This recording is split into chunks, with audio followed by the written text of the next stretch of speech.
నమస్కారం. చాలా కాలం తర్వాత బీఆర్ఎస్ అధినేత కేసీఆర్ మీడియా ముందుకొచ్చారు. అవును. దాదాపు 2 గంటల పాటు సాగిన ఈ సమావేశం ఇప్పుడు రాజకీయ వర్గాల్లో ఆ, ఒక పెద్ద చర్చకు దారితీసింది. కరెక్ట్. ఇవాళ మనం దాని సంగతేంటో వివరంగా చూద్దాం. తప్పకుండా. పైకి ఇది పాలమూడు రంగారెడ్డి ఎత్తిపోతల పథకం గురించిన ప్రెస్ మీట్లా కనిపించినా అవును దాని వెనుక చాలా పెద్ద రాజకీయ వ్యూహం ఉంది. అవును ఆ ప్రాజెక్టును ఒక అస్త్రంగా చేసుకుని అవును. ఆయన ప్రస్తుత రాష్ట్ర కేంద్ర ప్రభుత్వాల పనితీరుపై హ్మ్, చాలా తీవ్ర స్థాయిలో విమర్శలు చేశారు. కరెక్ట్. ఈ రోజు మన దగ్గర ఉన్న ఈ డిజిటల్ బ్రీఫ్స్ ఆధారంగా కేసీఆర్ చేసిన వాదనలను ఒక్కొక్కటిగా విడమర్చి చూద్దాం. ఆయన తన వాదనకు బలం చేకూర్చడానికి పాలమూరుకు జరిగిన చారిత్రక అన్యాయంతో మొదలుపెట్టారు. అవును, అక్కడి నుంచే మొదలుపెట్టారు. ముందు అక్కడి నుంచే మన విశ్లేషణ మొదలు పెడదాం. సరే, ముందుగా ఈ సమస్య మూలాల్లోకి వెళ్దాం. కేసీఆర్ ప్రకారం పాలమూరు జిల్లాకు దశాబ్దాలుగా అన్యాయం జరుగుతూ వస్తోందన్నది ఆయన ప్రధాన వాదన. అవును. అసలు ఈ కథకు ఆయన ఎక్కడ పునాది వేశారు? ఆయన వాదన ప్రకారం కృష్ణానది 308 కిలోమీటర్లు ఆ జిల్లా గుండానే ప్రవహిస్తున్నా 308 కిలోమీటర్ల అవును. అయినా సరే నీటి కేటాయింపుల్లో మాత్రం తీవ్రమైన వివక్ష జరిగింది. ఉమ్మడి ఆంధ్రప్రదేశ్లో వచ్చిన కాంగ్రెస్, టీడీపీ ప్రభుత్వాలు ఈ ప్రాంతాన్ని పూర్తిగా నిర్లక్ష్యం చేశాయని ఆయన ఆరోపించారు. ఓ ఆయన మాటల్లోనే చెప్పాలంటే ఆంధ్రప్రదేశ్ రాష్ట్ర ఏర్పాటనేది తెలంగాణకు, మరీ ముఖ్యంగా మహబూబ్ నగర్ జిల్లాకు ఒక పెను శాపంగా పరిణమించింది అని చాలా గట్టిగా చెప్పారు. ఇక్కడే ఆయన బచావట్ ట్రిబ్యునల్ గురించి చాలా ఆసక్తికరమైన పాయింట్ లేవనెత్తారు. దాన్ని కొంచెం వివరిస్తారా? తప్పకుండా. ఇది ఆయన వాదనలో ఒక కీలకమైన అంశం. అప్పటి ప్రభుత్వాలు పాలమూరు గురించి పట్టించుకోకపోయినా ఆ జిల్లా దుస్థితిని చూసి బచావట్ ట్రిబ్యునల్ చలించిపోయిందట. అలాగా? అందుకే ప్రభుత్వం అడగకపోయినా ట్రిబ్యునల్ స్వయంగా జూరాల ప్రాజెక్టు కోసం 17 టీఎంసీలు కేటాయించిందని కేసీఆర్ గుర్తు చేశారు.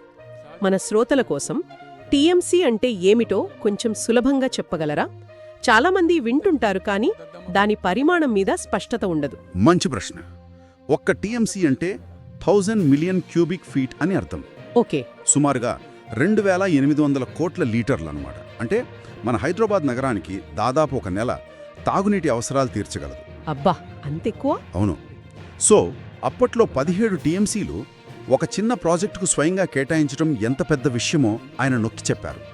అయినా కూడా ఆ ప్రాజెక్టును దశాబ్దాల పాటు పూర్తి చేయలేదని విమర్శించారు. అంటే ఒక చారిత్రక నిర్లక్ష్యం జరిగిందనే బలమైన నేపథ్యాన్ని ఆయన సృష్టించారు. కరెక్ట్. చంద్రబాబు నాయుడు ఆ జిల్లాను దత్తత తీసుకున్నా పునాది రాళ్లు తప్ప ఒక్క చుక్క నీరు కూడా రాలేదని ఎద్దేవా చేశారు. ఆ వలసల తీవ్రతను వివరిస్తూ కవి గోరేటి వెంకన్న పాట పల్లె పల్లెన పల్లెలు మొలిసే పాలమూరులోన అని పాడటం కూడా ఆ భావోద్వేగాన్ని పెంచింది. అవును. ఆ పాట పాడటం ద్వారా సమస్య యొక్క తీవ్రతను ప్రజలకు నేరుగా కనెక్ట్ చేసే ప్రయత్నం చేశారు. నిజమే.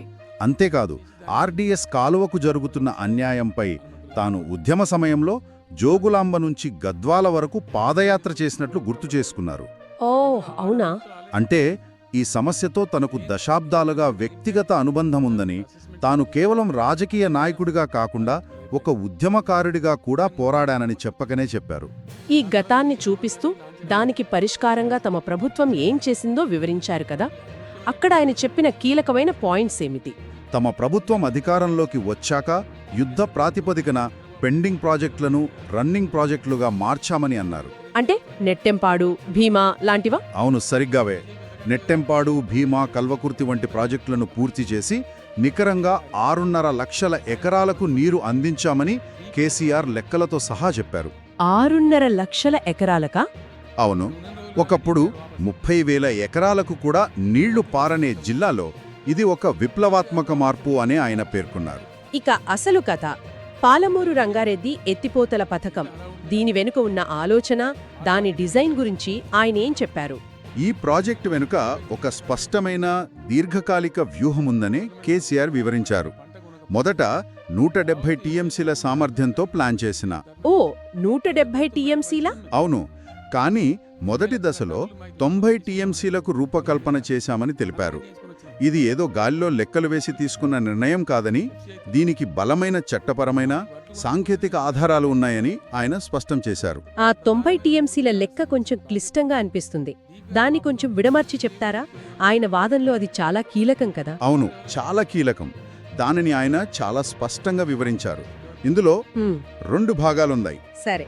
మొదటి 45 టీఎంసీలు బచావట్ ట్రిబ్యునల్ తీర్పుకు సంబంధించినవి.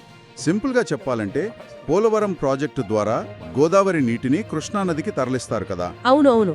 అలా తరలించినప్పుడు కృష్ణానది ఎగువన ఉన్న తెలంగాణ, కర్ణాటక వంటి రాష్ట్రాలకు నష్టపరిహారంగా కొంత నీటి వాటా వస్తుంది. ఆ వాటానే ఈ 45 టీఎంసీలు అని కేసీఆర్ వాదన. ఓకే, అది మొదటి 45 టీఎంసీల కథ. మరి రెండో 45 టీఎంసీల సంగతేంటి? రెండో 45 టీఎంసీలు పాలమూరు జిల్లా హక్కుకు సంబంధించినవి. ఆ జిల్లాలోని చిన్న నీటిపారుదల చెరువుల కింద చారిత్రకంగా ఉన్న ఆయకట్టుకు నీటి కేటాయింపులు జరగలేదు. ఓ, అలా చట్టబద్ధంగా కోల్పోయిన నీటి వాటాను తిరిగి పొందే హక్కు కింద ఈ 45 టీఎంసీలను క్లెయిమ్ చేస్తున్నామని ఆయన అన్నారు. ఇలా మొత్తం 90 టీఎంసీలకు తమకు తిరుగులేని హక్కుందని ఆయన వాదన. ప్రాజెక్టు పురోగతి గురించి మాట్లాడుతూ కొన్ని ఆశ్చర్యకరమైన వివరాలు చెప్పారు. ప్రపంచంలోనే ఎక్కడా లేని 145 మెగావాట్ల సామర్థ్యమున్న పంపులను బిగించామని అన్నారు. అవును, ఆ పంపుల గురించి ఆయన ప్రత్యేకంగా చెప్పారు. ప్రాజెక్టు పనులు 90% పూర్తయ్యాయని, ఇప్పటికే 27,000 కోట్లు ఖర్చు చేశామని కూడా చెప్పారు. అవును, అతి తక్కువ సమయంలో అంటే వరదలు వచ్చిన కొద్ది రోజుల్లోనే రిజర్వాయర్లను నింపాలనే లక్ష్యంతో అంత భారీ పంపులను BHEL ద్వారా ప్రత్యేకంగా తయారు చేయించామని తెలిపారు. ఓహో, ఒక్క పంపు స్విచ్ ఆన్ చేస్తేనే కాలువలు ఉప్పొంగిపోతాయని, అంత వేగంగా నీటిని తరలించేలా దీన్ని రూపొందించామని అన్నారు. ప్రాజెక్టు దాదాపు పూర్తిగా వస్తున్న దశలో ప్రభుత్వం మారింది. ఇక్కడ్నుంచే కేసీఆర్ స్వరంలో ఆ, తీవ్రత పెరిగింది. బాగా పెరిగింది. ఆ తర్వాత ఏం జరిగిందని ఆయన ఆరోపిస్తున్నారు. కొత్త ప్రభుత్వం వచ్చాక ప్రాజెక్టులో ఒక్క తట్టెడు మట్టి కూడా తీయలేదని, ఇదొక దద్దమ్మ ప్రభుత్వం అని ఆయన చాలా తీవ్రమైన పదజాలం వాడారు. హ్మ్, రాష్ట్ర ప్రయోజనాలను కాపాడడంలో ఈ ప్రభుత్వం పూర్తిగా విఫలమైందని, ఇంత చేతకానితనం ఎందుకు ప్రదర్శిస్తున్నారని ప్రశ్నించారు. ఆయన కేవలం రాష్ట్ర ప్రభుత్వాన్నే కాదు, కేంద్ర ప్రభుత్వాన్ని కూడా లక్ష్యంగా చేసుకున్నారు కదా. అవును, బీజేపీ మొదటి నుంచి తెలంగాణకు శనిలా పట్టుకుందని, రాష్ట్ర ఏర్పాటు నుంచి ఇప్పటి వరకు అడుగడుగునా అడ్డుపడుతోందని ఆరోపించారు. అంటే కేంద్ర ప్రభుత్వం చంద్రబాబు నాయుడు ఒత్తిడికి తలొగ్గి పాలమూరు రంగారెడ్డి ప్రాజెక్టు DPRను వెనక్కి పంపితే రాష్ట్ర ప్రభుత్వం కనీసం నిరసన కూడా తెలపలేదని మండిపడ్డారు. DPR అంటే డీటెయిల్డ్ ప్రాజెక్ట్ రిపోర్ట్ కదా. అంటే ప్రాజెక్టుకు సంబంధించిన పూర్తి బ్లూ ప్రింట్. దాన్ని వెనక్కి పంపడం అంటే ప్రాజెక్టు ఆపడమేనని ఆయన ఉద్దేశమా? ఖచ్చితంగా. వడ్ల కొనుగోలు కోసం ఢిల్లీలో తాము ధర్నా చేశామని, అలాంటిది రాష్ట్ర జీవనాడి అయిన ఒక ప్రాజెక్టు బ్లూ ప్రింట్ను వెనక్కి పంపితే ఈ ప్రభుత్వం కనీసం స్పందించకపోవడం సిగ్గుచేటు అని పోల్చారు. అంటే తమ పోరాట పటిమ ఎక్కడా, వీరి చేతకానితనం ఎక్కడా అని చెప్పడమే ఆయన ఉద్దేశం. సరిగ్గా అదే. ఇక్కడే ఆయన తన ఆరోపణల్లో అత్యంత కీలకమైన అంశాన్ని ప్రస్తావించారు. రాష్ట్ర ప్రభుత్వం కేంద్రానికి కేవలం 45 టీఎంసీలకే అనుమతి కోరుతూ లేఖ రాయడం. అవును, ఇది ఆయన వాదనకు కేంద్ర బిందువులా అనిపించింది. అవును, దీన్ని కేవలం పాలసీ విమర్శగా కాకుండా ఒక ద్రోహంగా చిత్రీకరించే ప్రయత్నం చేశారు. మన హక్కుగా ఉన్న 90 టీఎంసీలను వదిలేసి 45 టీఎంసీలకు ఎందుకు అడుక్కుంటున్నారు? దీని వెనుక ఎవరి ఒత్తిడి ఉంది, ఏం కుట్ర దాగి ఉంది అని ఆయన సూటిగా ప్రశ్నించారు. 90 టీఎంసీల హక్కును వదిలేయడం ద్వారా ప్రస్తుత ప్రభుత్వం తెలంగాణ ఆత్మ గౌరవాన్ని తాకట్టు పెట్టిందని ఒక బలమైన భావోద్వేగపూరిత కథనాన్ని ఆయన నిర్మిస్తున్నారు. అంటే ఇది కేవలం నీటి సమస్యను దాటి తెలంగాణ సెంటిమెంట్ను తిరిగి రగిలించే వ్యూహంలో భాగమంటారా? నిస్సందేహంగా. ఆయన వాదన ప్రకారం ఈ ప్రభుత్వానికి రాష్ట్ర ప్రయోజనాల మీద కన్నా హైదరాబాద్ చుట్టూ ఉన్న రియల్ ఎస్టేట్ దందాల మీద శ్రద్ధ ఎక్కువ ఉందని విమర్శించారు. ఓ, అందుకే ప్రాజెక్టును నిర్లక్ష్యం చేస్తున్నారని ఆరోపించారు. ఈ నీటి ప్రాజెక్టుల అంశాన్ని ఒక వేదికగా చేసుకుని ఆయన తన విమర్శల పరిధిని ప్రభుత్వ రోజువారీ పరిపాలనా వైపు మళ్లించారు. ఈ మార్పు చాలా పదునుగా అనిపించింది. అవును, అది వ్యూహాత్మకమే. పాలమూరు ప్రాజెక్ట్ అనేది ఒక పెద్ద దీర్ఘకాలిక సమస్య. కానీ రైతు బంధు, పెన్షన్లు, శాంతి భద్రతలు అనేవి అవి ప్రతి ఒక్కరినీ నేరుగా తాకే విషయాలు. కరెక్ట్. ముందుగా రాష్ట్రంలో శాంతి భద్రతలు పూర్తిగా క్షీణించాయని NCRB నివేదిక ప్రకారమే క్రైమ్ రేట్ 20% పెరిగిందన్నారు. 20%? అవును. ఒకప్పుడు ప్రశాంతంగా ఉన్న హైదరాబాద్లో ఇప్పుడు పట్టపగలు హత్యలు, అత్యాచారాలు జరుగుతున్నాయని ఆందోళన వ్యక్తం చేశారు. ఇక ఎన్నికల హామీల గురించి కూడా చాలా ఘాటుగా మాట్లాడారు. కాంగ్రెస్ ఇచ్చిన 420 హామీలను ప్రస్తావిస్తూ వాటిని అర్రాస్పాట అంటే వేలంపాటతో పోల్చారు. అర్రాస్పాట? అవును. రైతు బంధు, పెన్షన్లు, రుణమాఫీ వంటి ఏ ఒక్క హామీని నెరవేర్చలేదని విమర్శించారు.